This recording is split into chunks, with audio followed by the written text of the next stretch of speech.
Let's mic पैसा। नमस्कार दोस्तों, लेट्स माइक पैसा में मैं मनीष आपका स्वागत करता हूं आज के हमारे इस नए वीडियो में।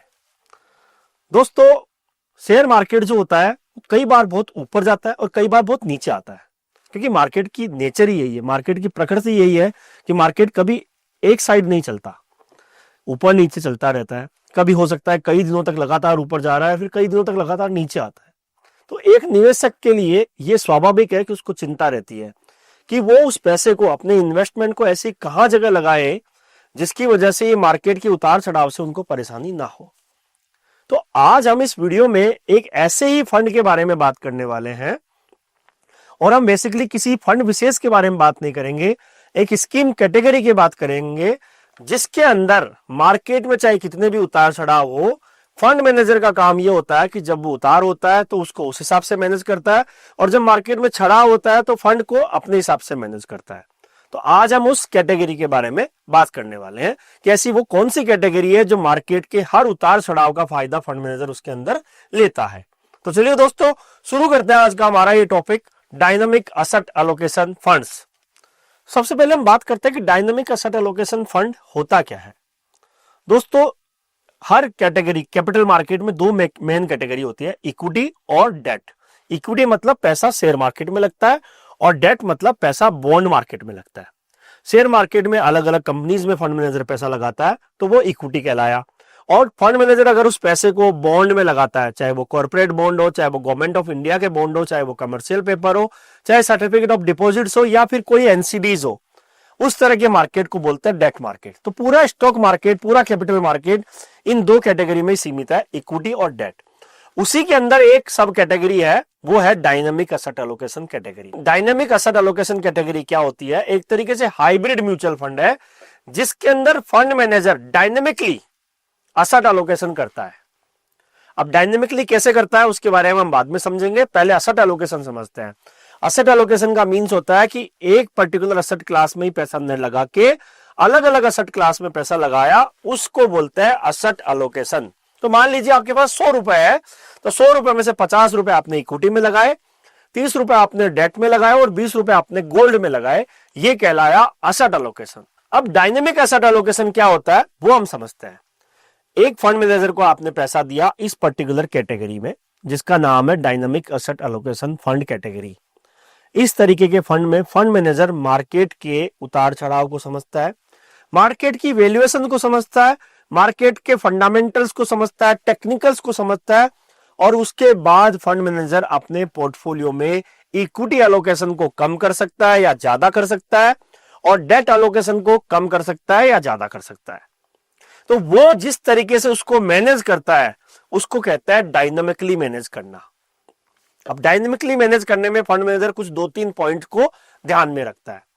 पहला पॉइंट तो होता है प्राइस टू अर्निंग रेशियो। तो कुछ फंड्स जो होते हैं, कुछ फंड मैनेजर जो होते हैं, इस बात को बताने से पहले मैं आपको यह बताना चाहता हूं कि आज भारत के अंदर लगभग 42 म्यूचुअल फंड कंपनीज है, जिनमें से लगभग 25 कंपनियों के पास में इस तरीके का फंड अवेलेबल है। मेजर नाम में मैं बात करूं तो एसबीआई के पास भी इस तरीके का फंड है, एचडीएफसी के पास भी है, आईसीआईसीआई के पास भी है, डीएसपी के पास भी है, टाटा के पास भी है। और दोस्तों, हम इस वीडियो के माध्यम से आपको सिर्फ एक शिक्षा दे रहे हैं, ना कि हम आपको किसी फंड विशेष में निवेश करने के लिए प्रेरित कर रहे हैं। कृपया निवेश करने से पहले अपने सलाहकार से बात करके ही निवेश करें। तो फंड मैनेजर क्या करता है, डायनेमिक एसेट एलोकेशन फंड में कुछ 2-3 पैरामीटर पे फोकस करता है। पहला पैरामीटर होता है पी रेशियो। पी रेशियो में फंड मैनेजर ये देखता है कि मार्केट का पी उसको महंगा लग रहा है या सस्ता लग रहा है। अगर उसको लगता है कि मार्केट का पी अभी महंगा है, मार्केट महंगा है, तो वो इक्विटी एलोकेशन को कम कर देता है और डेट एलोकेशन को बढ़ा देता है। क्योंकि मार्केट महंगा है तो मतलब मार्केट में कहीं ना कहीं डाउनफॉल आ सकता है। तो उसको देखते हुए फंड मैनेजर क्या करता है, अपने इक्विटी एलोकेशन को कम कर देता है और डेट एलोकेशन को बढ़ा देता है। और फिर अगर फंड मैनेजर को लग रहा है कि पी रेशियो कम हो गया, मार्केट अभी सस्ता हो गया, तो फंड मैनेजर फिर इक्विटी में खरीद करना शुरू कर देता है, तो इक्विटी एलोकेशन बढ़ा देता है और डेट एलोकेशन कम कर देता है। इस तरीके से फंड मैनेजर उसको मैनेज करता है, इसलिए इस तरह के फंड को डायनामिक एसेट एलोकेशन कहते हैं। इस तरह के फंड के अंदर फंड मैनेजर 80% तक भी इक्विटी में जा सकता है और 30% तक भी इक्विटी में आ सकता है। वो डिपेंड करता है कि उस फंड में उसके जो पैरामीटर है वो क्या कह रहे हैं उस फंड मैनेजर को। कुछ फंड मैनेजर पी रेशियो के पैरामीटर पे काम करते हैं और कुछ fund manager price to book value parameter पे काम करते हैं।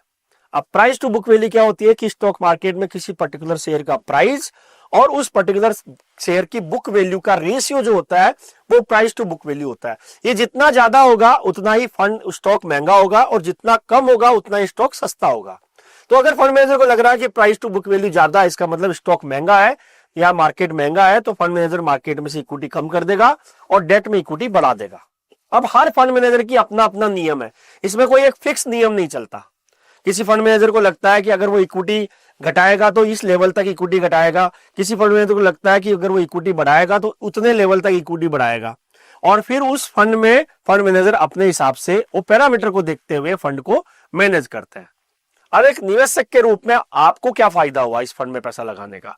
अगर दोस्तों आप सीनियर सिटीजन हैं, अगर आपको कम रिस्क चाहिए और आपको अगर इक्विटी फंड में नहीं जाना है, प्योर इक्विटी फंड में, तो इस तरह के फंड आपके लिए हैं, जिसमें आपको मार्केट के उतार चढ़ाव की चिंता करने की जरूरत नहीं है। इस फंड के उतार चढ़ाव की चिंता करेगा फंड मैनेजर।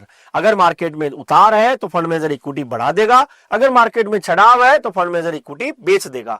तो जो हम बात करते हैं buy low and sell high, उस थ्योरी पे इस फंड के फंड मैनेजर काम करते हैं। चाहे फिर वो कोई भी फंड हो, चाहे वो एचडीएफसी का फंड हो, चाहे वो आईसीआईसी का फंड हो, चाहे एसबीआई का फंड हो, चाहे टाटा का फंड हो या फिर कोई डीएसपी का फंड हो, हर फंड मैनेजर की यही थ्योरी काम करती है कि वो जब मार्केट महंगा लगता है तो फंड को स्टॉक को कम कर देता है, इक्विटी एलोकेशन कम कर देता है, और मार्केट सस्ता होता है तो इक्विटी एलोकेशन बढ़ा देता है। अब आप एज ए सीनियर सिटीजन या फिर आपको रिस्क कम चाहिए, उस तरह के फंड के लिए, उस तरह के निवेशक के लिए ये फंड बहुत अच्छे हैं, बेहतरीन विकल्प है, जिसमें आपको आइडियली जो है आराम से एक अच्छे रिटर्न मिल सकते हैं मार्केट के रिस्क को कम रखते हुए। रिस्क तो है क्योंकि पैसा मार्केट में ही लगेगा, लेकिन रिस्क को कम रखते हुए आपको इस फंड में अच्छे रिटर्न मिल सकते हैं। अब इस तरह के फंड में पैसा लगाने का क्या आपको एडवांटेज मिलता है? पहला एडवांटेज तो यही मिलता है कि आप इक्विटी मार्केट में पार्टिसिपेट कर रहे हैं, लेकिन हाई रिस्क के साथ नहीं कर रहे। इस तरह के फंड्स में कंपैरेटिवली रिस्क कम होती है, क्योंकि फंड मैनेजर मार्केट को डायनेमिकली मैनेज करते हैं, मार्केट उस फंड को डायनेमिकली मैनेज करते हैं, इसलिए वो इक्विटी एलोकेशन को कम रखते हुए बेहतर रिटर्न निकालने की कोशिश करता है। तो एक तो आपको यही फायदा है कि आपको इक्विटी की रिस्क कम होगी। दूसरा फायदा यह है कि दोस्तों इस फंड के, इस कैटेगरी के पिछले 5 साल के जो एवरेज रिटर्न आए हैं वो 12 से 13% साल के आए हैं।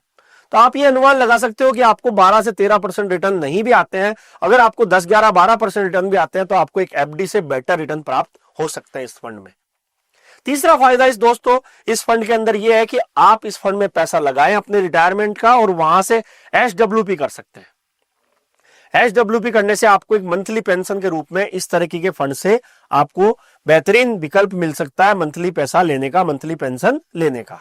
तो दोस्तों ये जो डायनेमिक एसेट एलोकेशन फंड इस तरीके का फंड है कि अगर आप रिस्क कम रखना चाहते हैं, सीनियर सिटीजन है, या आपको एक ऐसा विकल्प चाहिए जो आपको एफडी से थोड़े से बेटर रिटर्न निकाल के दे दे लेकिन इक्विटी का रिस्क कम हो, तो इस तरह के फंड में आप निवेश करेंगे तो आपको कभी भी नुकसान नहीं होएगा। दोस्तों पास्ट परफॉर्मेंस जो है वो सिर्फ और सिर्फ एक इंडिकेशन है। आप जो भी निवेश करो उसके अंदर अपने निवेश सलाहकार की सलाह से ही निवेश करना चाहिए। तो आशा करूंगा कि आपको ये जानकारी पसंद आई होगी। इस वीडियो को लाइक कीजिएगा, शेयर कीजिएगा और अपने दोस्तों के साथ शेयर भी कीजिएगा। साथ ही साथ आप हमें कमेंट करके बताइएगा कि क्या आपने कभी इस तरह के फंड में निवेश किया है या आप कुछ इस तरह के फंड में और जानना चाहते हैं तो आप हमें सवाल कर सकते हैं। अब अगले वीडियो में फिर मिलेंगे। धन्यवाद। आप सुन रहे थे let's mic more than radio. Follow कीजिए हमें हमारे सोशल मीडिया प्लेटफॉर्म्स पर। It's time for news. It's time for more than radio. Presenting the first radio news app, Let's Mic. Let's Mic, a news-based app on your phone where you get to watch and listen news, talk shows, interviews, radio show podcasts. On Let's Mic, you get all relevant information of TV, print, radio, podcast and digital. Let's Mic talks about every segment of life.